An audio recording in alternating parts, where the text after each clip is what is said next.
자, 기도하겠습니다. 하나님 아버지, 감사합니다. 죄악 가운데 살아가다가 영원히 멸망받을 수밖에 없었던 저희들을 불쌍히 여겨주시고 주의 자녀 삼아주신 크신 은혜에 진정 감사를 드립니다. 이제 영원한 것을 또 바라보며 또 살아가게 해주시고 그 영원한 소망 가운데 살아갈 수 있는 복된 또 삶이 되게 해주신 것 감사를 드립니다. 마지막 때를 또 살아가고 있는 또 저희들에게 마땅히 또 필요한 또 주님을 따라 살아가는 데 있어서 또 필요한 것들을 또 더욱 알게 해주시고 또 보여주심으로 더욱 주님을 가까이 또 따라갈 수 있게 해주시고 더욱 이 시대를 또 분별해서 또 우리가 어떻게 살아가야 할지를 더욱 알게 해주실 것을 부탁을 드립니다. 무엇보다 또 주님의 이 귀한 복음을 또 증거하며 또 살아가게 해주시고 또 이것을 위해서 또 저희들 귀하게 쓰임받게 해주시고 또 이것을 위해서 수고하며 살아갈 수 있는 또 삶이 되게 해주시옵소서. 주님 안에서 또 우리에게 맡겨주신 또 이 귀한 또 봉사의 직분을 또 감사함으로 또 행하게 해주시고 또 이 맡겨진 일을 통해서 또 많은 또 성도분들이 또 올바로 또 세워지고 또 구원받지 못한 이뤄진 영혼들에게도 우리가 우리를 통해서 또 더욱 또 주님을 또 가까이 하고 또 주님을 또 알아가는데 또 도움이 될 수 있도록 또 이 일에 또 저희들 또 필요한 일을 할 수 있도록 또 하나님께서 인도해 주시고 또 도와주시옵소서. 많이 부족하고 또 여러 가지로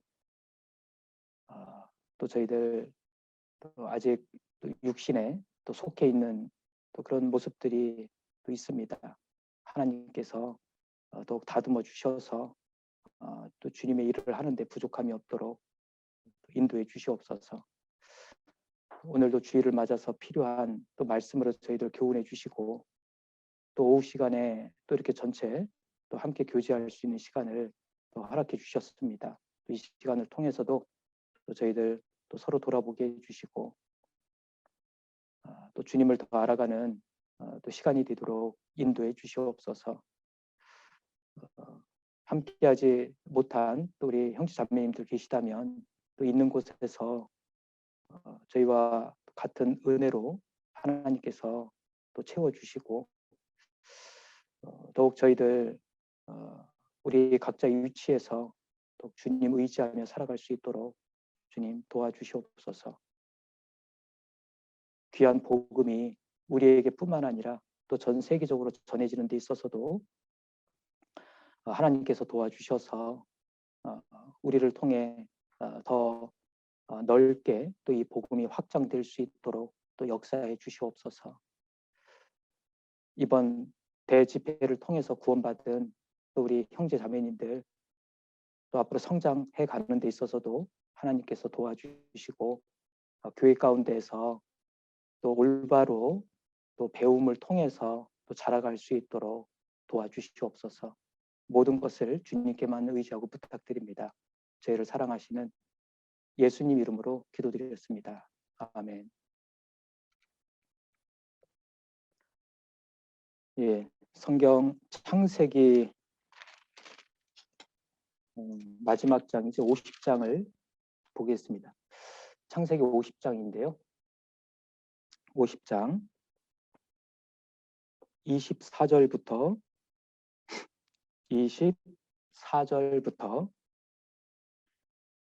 예, 25절까지만 읽겠습니다.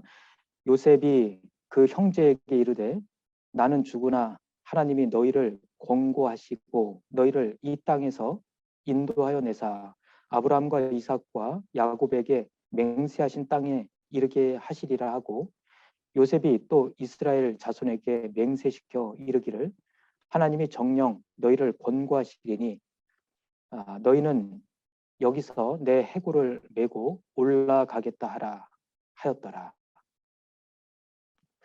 예, 거기까지 읽었습니다.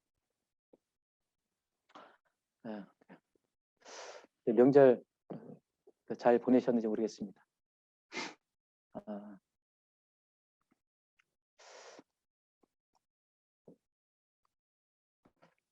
보니까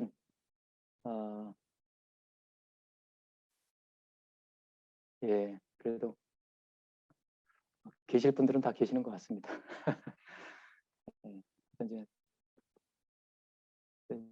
건강한 모습으로 또 이렇게 명절 이후에 또 함께 할 수 있어서 예, 넘기면서 좀 얼굴을 보느라고요. 예. 예. 또 여전히 이 오미크론 때문에 조금 좀 어수선한 감은 있는데, 그래도 오늘 주일날 보셨죠? 자리가 없어서 조금 늦으면 여기 강당에 못 올라가는 그런 상황이었는데요. 이제 이제는 이 코로나가 더 이상 우리에게 걸리면 안 되는 것 같습니다. 그래서 참 오늘 이한 목사님도 혹시나 이렇게 좀 염려했는데 의외로 너무나 많은 분들이 함께 하셔서 또 기쁘셨던 것 같습니다. 그래서 아무튼 이런 것에서 또 우리의 그 믿음을 또 이렇게 나타내 보여주는 것 같습니다.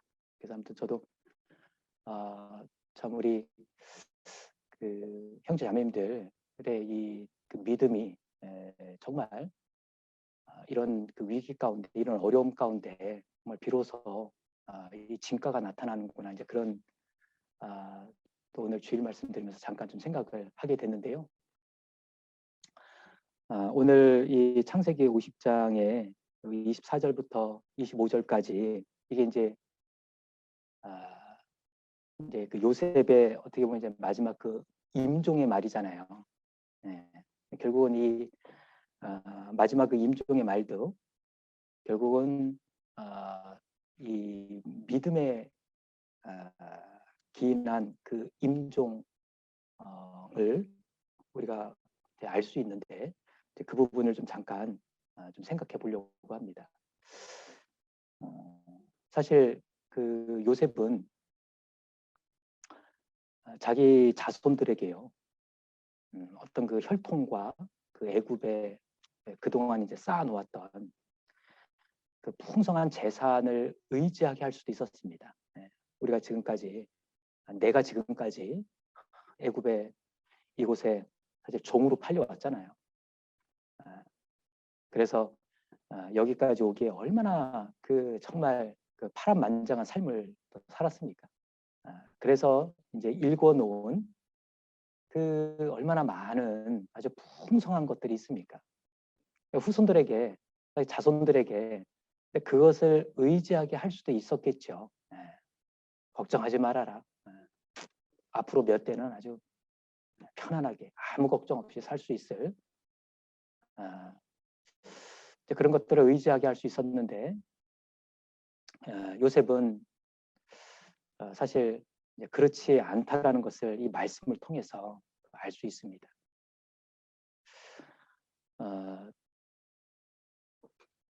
요셉이 이렇게 그 보면은 30살에 아니 17살에 애굽의 종으로 팔려와서 30살에 이제 그 애굽 왕 바로 앞에 설 때가 30세라고 했으니까 그때부터 이제 치리자로 세워지면서 이제 110세까지이니까 약 80년. 예. 그러니까 애굽에서 약 결국은 치리자로 있으면서 약 80년 동안, 그냥 오랜 기간 동안 그 일구어 놓은 게 있잖아요. 예. 그리고 그것을 준비해 놓고 그리고 누리고 있는 세상에서의 어떤 존귀한 것들을, 정말 가치 있다고 여겨지는 것들을 이제 자녀들에게 남겨주고 이제 그것을 의지하게 할 수 있었다라는 거예요. 그것을 보면 세상적으로 얼마나 매력적인 것들입니까? 그런데 이제 요셉은 그렇지 않았다라는 겁니다. 저희가 그 앞에 그 창세기 48장에 보면 어떤 일이 있었냐면 요셉이 그 아버지 그 야곱과 만나고 나서 이제 야곱이 병들었다라는 소식을 듣고요. 곧바로 그 아들, 그러니까 에브라임하고 므낫세 그 두 아들을 데리고 자기 아버지에게 데리고 가는 그런 장면이 나오죠. 그 야곱에게 데리고 갔습니다. 그러니까 무엇 때문에 데리고 갔습니까? 축복을 받게 하려고. 그런데요, 생각해 보면 세상적으로 보면은요, 아버지 야곱은 정말 아무 능력도 없고 지금은 그냥 요셉에게 얹혀 살고 있는 형편이잖아요. 그런 아버지에게 무슨 축복을 바라겠습니까? 그런데 그 아버지에게 데리고 갔어요. 무슨 축복일까요? 요셉은 바로 그 할아버지의 하나님, 그리고 우리 아버지의 하나님, 그 하나님의 축복을 바라고 데리고 간 겁니다. 그 하나님의 축복을 바랬던 겁니다. 그래서 아들들로 하여금 눈에 보이지 않는 그 약속을 알고 그것을 의지하게 하기 위해서 그 아들들을 데리고 병든 아버지를 찾았던 겁니다. 요셉에게 있어서요, 이 애굽의 어떤 그 부귀와 어떤 명예, 이런 것들은 하나님의 축복과 비교해 볼 때 아무것도 아니었던 거예요. 요셉에게 있어서는 그렇던 겁니다. 오직 하나님께 속한 그 일들, 그것과 그리고 약속된 기업, 거기에 집중되어 있었다는 것을 그 요셉의 그 삶을 통해서 보면 알 수 있는 겁니다. 그것도 자기 증조부죠. 아브라함 때 주셨던 그 하나님의 약속을 기억하고 있었던 거죠. 그리고 그것을 지금 이제 임종시에 자녀들에게 남기고 있는 겁니다. 이것을 히브리서 기자는 어떻게 기록하고 있냐면 이것이 믿음에 기인한 것이라고 말씀하고 있는 거예요. 그래서 히브리서 11장 하면 믿음장이잖아요. 거기에 이 요셉에 대해서 언급하면서 특별히 이 장면을 언급하고 있거든요. 읽었던 창세기 50장 요 24절부터의 요 장면을 언급하고 있거든요. 특별히. 그러면서 믿음으로 요셉은 임종시에 그랬거든요. 믿음에 기인한 거라는 것을 알게 해주는 겁니다. 믿음으로 요셉은 임종시에 이스라엘 자손들을 떠날 것을 말하고 자기 해고를 위하여 명하였으니, 그래서 내 해고를 내고 올라가겠다 하라 명하고 있잖아요. 히브리서 기자가 그렇게 기록하고 있거든요. 그러니까 요셉은 애굽에 있는 동안에 받은 어떤 그 종기와 어떤 부귀영화로 인해서 하나님의 그 약속을 잊거나 그 땅에 애굽에 매이지 않았던 겁니다. 자, 110년 가운데 80년을 애굽에서 보내면서도 그것도 아주 엄청난 종기와 그 부귀영화를 누리는 삶 속에서 치리자로 있었으니까 그 안에 매이지 않았다라는 거예요. 이것은 정말 생각해 보면 정말 대단한 것 같습니다. 일본에서 그 이제 교포 2세들 보면은요, 교포 2세들 가운데요, 그 모국어를 못하는 사람들이 사실 대부분입니다. 그러니까 한 세대만 딱 넘어가면요, 거의 그 나라 사람이 되어버려요. 물론 이제 그곳에서 살아남기 위해서 그렇게 하는 거죠. 불필요하다고 생각되는 것은, 도움이 안 된다라고 생각하는 것은 다 버리는 겁니다. 그러니까 국적도 버리고 모국어도 버리고 이름도 바꿔버리고 철저히 그 나라 사람으로 살아가면서 그 안에 탁 매어 살아가게 되는 거예요. 그러니까 이제 사실 그 아이들이 이렇게 자라면서요, 사춘기가 되면 그래서 그 정체성의 혼란을 겪는 아이들도 꽤 있거든요. 거기에 완전히 이렇게 매여 사는 겁니다. 그게 일반적인 모습이거든요. 요셉이 정말 오랜 시간 애굽에서 뭐 근근히 살아간 것도 아니죠. 부귀영화를 누리면서도 그 안에 매이지 않은 것은 정말 이것은 정말 대단한 거죠. 그런데 그것이 가능했던 것은 무엇일까? 분명히 그 이유가 있겠죠. 그거는 뭐 다름 아닌 그 요셉에게는 그 애굽의 부귀영화보다 정말 더 가치 있고 그리고 더 고상한, 정말 보이는 것이 아닌 그 영원한 것에 마음이 탁 이렇게 맞춰져 있었기 때문이라고 우리는 생각할 수 있는 겁니다. 그거밖에 없죠. 우리의 마음도 그런 것 같습니다. 우리는 영원하신 하나님께 속한 사람들이잖아요. 우리는 영원한 것을 생각하고 영원한 것을 바라보며 살아가는 사람들입니다. 자, 그 영원하신 그 하나님께 속한 사람들인데 그 영원하신 하나님께서는 이 세상을 어떻게 보신다라고 성경은 말씀하고 있냐면 그 영원하신 하나님 앞에 열방은 통에 한 방울 물 같다라고 했거든요. 이사야 성경에 보면 이 열방이 통에 한 방울 물 같다. 한 방울 물.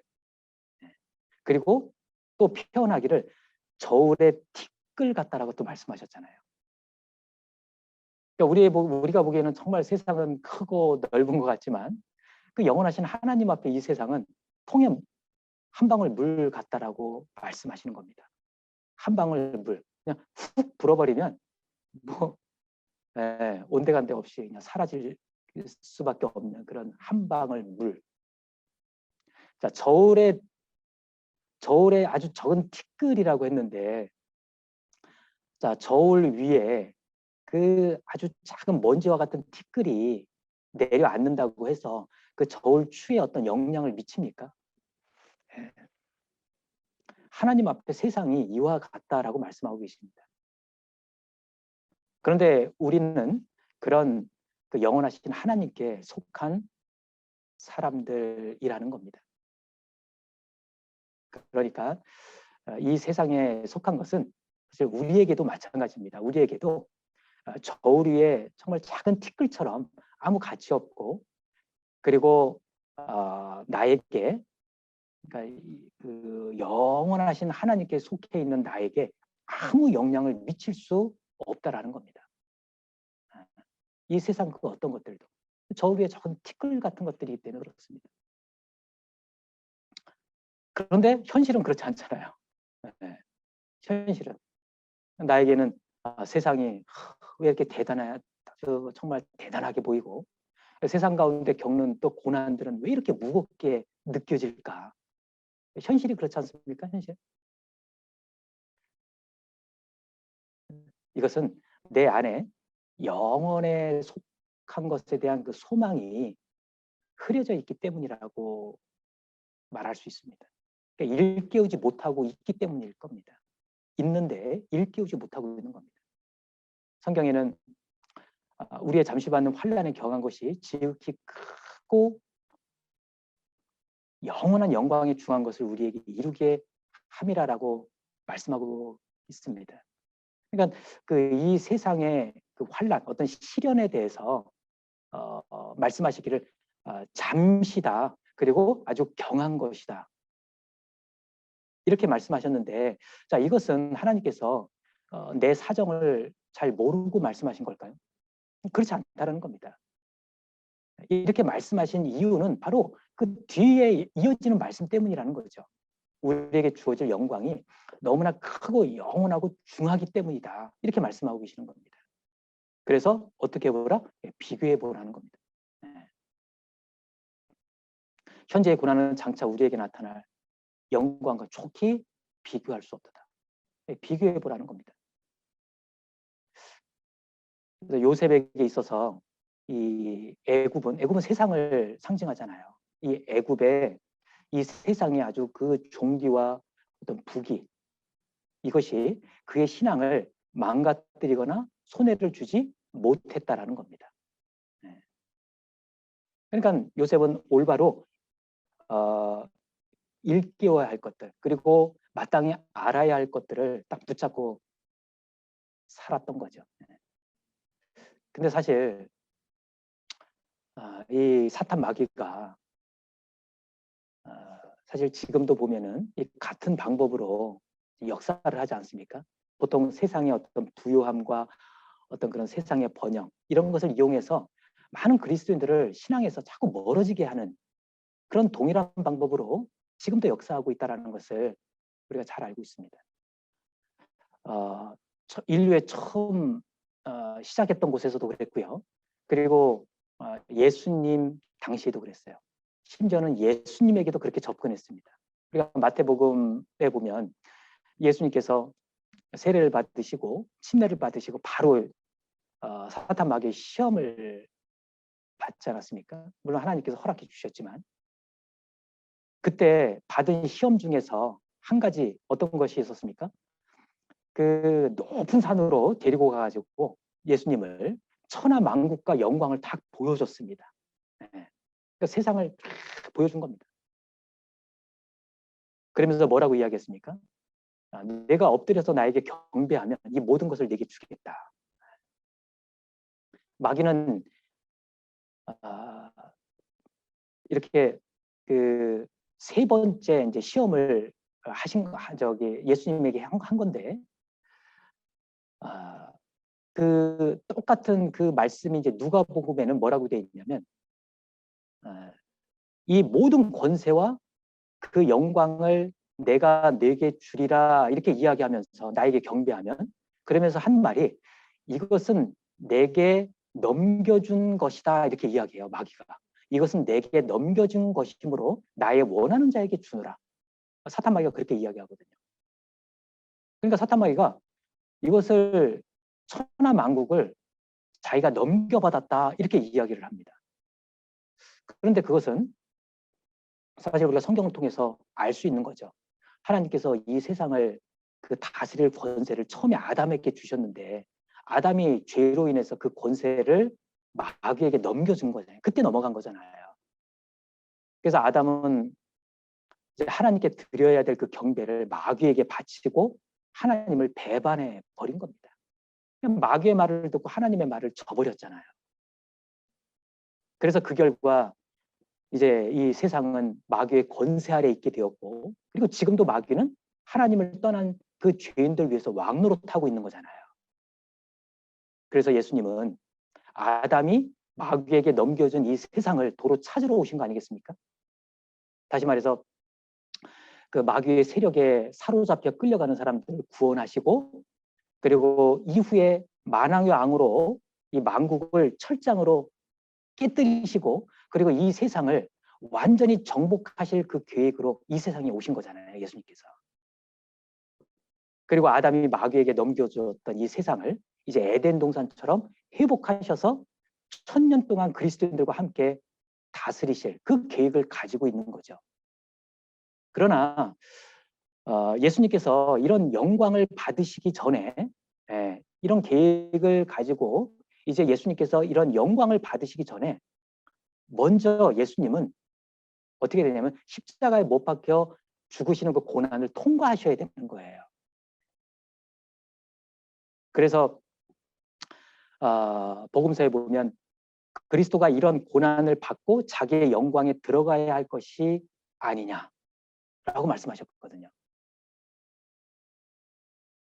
그리스도께서 오시자마자 왕이 되는 게 아니고 먼저 십자가에 못 박혀 죽으시는 그 고난을 받으시고 난 후에 영광에 들어가시는 것이 그게 하나님의 계획이었잖아요. 그런데 마귀는 뭐라고 합니까? 십자가에 죽을 필요 없어. 십자가에 죽을 필요 없이 자기에게 엎드려 경배만 하면 천하만국의 영광을 넘겨주겠다 이렇게 이야기하는 거예요. 그러니까 여기서 얼핏 생각해 보면 그래 마귀에게 그냥 엎드려 경배만 하면 그리고 그 경배하는 것은 뭐 비록 좀 굴욕적이긴 하지만 그 십자가의 고통에 비하면 훨씬 수월한 방법이잖아요. 얼핏 생각해 보면 그렇게 여겨질 수 있는 겁니다. 이렇게 수월한 방법이 있네. 선악과를 먹으면 하나님과 같이 될 것이라고 거짓말을 했던 마귀가 이제는 예수님에게 동일한 거짓말을 하고 있었던 겁니다. 예수님께서 십자가의 죽으심으로 이루실 그 하나님의 구원의 역사를 그냥 완전히 말살시키려는 마귀의 계략이었던 겁니다. 그런데 거기에서 그친 게 아니죠. 이제 구원받은 그리스도인에게도요, 마귀는 똑같은 방법으로 지금 거짓말을 하고 있는 겁니다. 똑같은 방법으로 미혹을 하고 있는 겁니다. 고난 같은 거 받을 필요 없어. 자기에게 엎드려 절하면 모든 것을 주겠노라고 이렇게 거짓말을 하는 겁니다. 그러나 뭐죠? 하나님의 뜻은 분명하죠. 구원받은 그리스도인도 주님과 함께 영광에 들어가기 위해서는 먼저 고난을 받아야 한다라고 말씀하고 계셔요. 우리가 그와 함께 영광을 받기 위해 고난을 함께 받아야 할 것이니라. 분명히 말씀하고 계시거든요. 그런데 마귀는 자꾸 속이는 말을 하는 겁니다. 사실 생각해 보면요, 그냥 잠깐 마귀에게 머리를 숙이면 이 세상에서 수지 맞을 수도 있어요. 수월한 방법이 있어요. 이 세상을 정말 살아가는 데 있어서 그 수월한 방법들이 있습니다. 그리스도인이 잠깐만 양심을 속이고 그리고 잠깐 믿음을 포기하면 육신적으로 부유해질지도 모릅니다. 그렇게 자꾸 속삭이는 겁니다. 그러나 그것은 하나님의 뜻을 저버리는 거예요. 예수님은 이때 어떻게 그 시험에서 어떻게 그걸 이기셨습니까? 사단아 물러가라. 네. 솔깃할 수도 있었는데 예수님은 거기서 사탄아 물러가라. 네. 그러면서 말씀을 들어서 쳤잖아요. 주 너의 하나님께 경배하고 다만 그를 섬기라 하였느니라. 네. 말씀에서 이러했다. 말씀을 들고 예수님은 이기셨거든요. 그 시험을. 그러니까 정말 사탄 마귀는 처음부터 계속해서 지금까지도요. 이 어떤 그 세상의 부유함과 어떤 세상의 번영, 이 세상 것을 이용해서 지금도 계속해서 그리스도인들을 신앙에서 멀어지게 하려고 하는 거예요. 저희가 잘 알고 있지만 성경에 보면 어떤 개인도 마찬가지고 그리고 나라도 마찬가지였습니다. 특히 신명기에 보면 내 우양에 번성하며 내 은금이 증식되며 내 소유가 다 풍성하게 될 때 뭐라고 말씀하셨냐면 두렵건대 내 마음이 교만하여 내 하나님 여호와를 잊어버릴까 하노라 그랬거든요. 그러니까 사실 이 어떻게 보면 이 풍성한 이 부유한 사람들은 여러 가지 선택할 수 있는 어떤 시험거리가 있는 겁니다. 그래서 큰 위험에 빠질 수도 있어요. 그런 그 말씀들이 참 많이 있지 않습니까? 저희는 번성할수록 내게 범죄하였다. 열매가 많을수록 제단을 망케하며 그 땅이 아름다울수록 주상을 아름답게 하도록 우상숭배를 했다라는 거예요. 많을수록 풍성할수록. 배부름으로 마음이 교만했다. 이런 말씀들이 많지 않습니까? 그냥 많은 것을 가지고 누리는 것이 신앙인으로서는 한편 큰 위험의 요소가 될 수 있다라는 것을 알게 해주시는 겁니다. 이스라엘 백성들을 사실 그것으로 넘어지게 했죠. 하나님과 멀어지게 했습니다. 그러나 뭐죠? 그러나 그렇지 않은 경우도 있다라는 겁니다. 바로 오늘 이 요셉이 그랬고 또 모세가 그랬고 또 빌립보서에 등장하는 일부 성도들도 그랬습니다. 하나님께서는 그 빌립보서에 나오는 특별히 가이사 집 사람 중 몇이라고 이렇게 특별히 언급하셨는데 그 가이사 집, 그 왕궁 아닙니다. 왕궁 안에 그 성도들 몇을 두셨는데요. 물론 그 안에서 정확한 위치는 언급하고 있지 않지만 일반인보다는 분명히 많은 재물과 어떤 권력을 가지고 있었을 겁니다. 근데 그들은요, 그것으로 하나님의 영광을 위해서 그걸 선용했음을 알 수 있어요. 그래서 사도 바울로부터 문안도 받게 됩니다. 자, 아무것도 가진 것이 없을 때는 일용할 양식을 위해서 하나님을 의지하는 것은 어떤 믿음의 증거가 되죠. 반대로 많은 재물과 어떤 권력을 가지고 있음에도 불구하고 그 마음의 생각이 하나님 앞에 항상 겸비케 된다면요. 정말 낮아지고 겸손하게 된다면 그것은 더 큰 믿음의 증거입니다. 시편에도 보면 재물이 늘어도 거기에 치심치 말지니라라고 말씀하셨습니다. 가진 것이 많으면 많을수록 거기에 마음이 빼앗길 수밖에 없는 거거든요. 그런데 가진 것에 대하여 하나님 앞에 감사하고 그리고 하나님의 영광을 위해 선용하는 것, 그것이야말로 성경에 말씀하신 것처럼 풍부에 처할 줄 아는 마음이죠.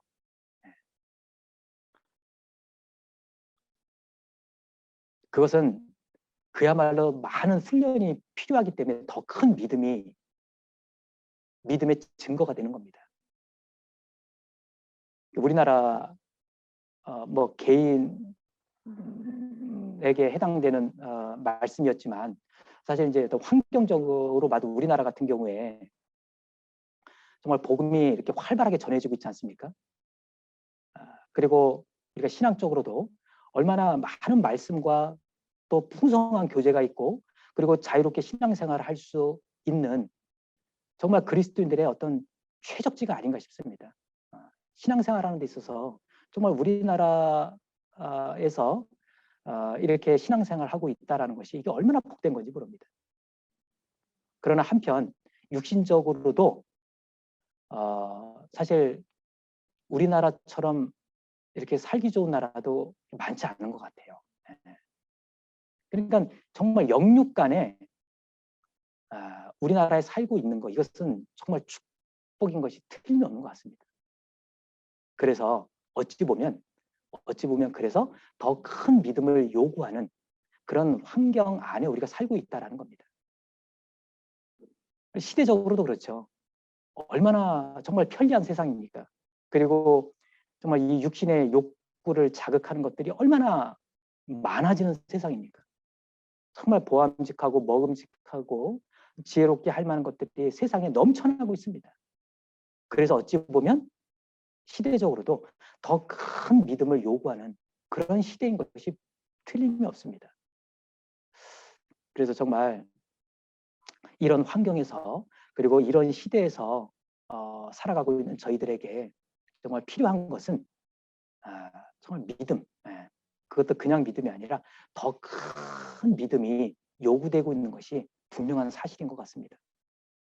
그래서 저희가 정말 이렇게 믿음의 선노라 이렇게 생각하는 것보다는 정말 이 믿음을 지켜나가기 점점 더 어려운 이런 환경, 이런 시대에 우리가 믿음을 지켜나가기 위해서 필요한 것이 무엇인지 그리고 그것을 정말 우리가 굳게 붙들고 끝까지 가기 위해서 또 필요한 것이 무엇인지 이렇게 정말 늘 필요한 거 일깨우면서 그리고 붙잡아야 될 것 붙잡고 그리고 버려야 할 것 버리고 정말 지금 이 시대 그리고 우리가 살고 있는 이 환경에서는 그것이 분명하지 않으면 정말 우리 믿음을 지켜나가기 어렵다라는 생각이 듭니다. 아무튼 이 자리에 우리가 지금까지 함께하고 있다는 것 이것만으로도 정말 감사가 되는 거고요. 그리고 힘들기 때문에 서로를 위해서 함께 기도하고 서로 격려하고 서로 위로하고 그래서 함께 이렇게 우리의 믿음을 지켜나가면 좋을 것 같습니다. 여기까지 하겠습니다.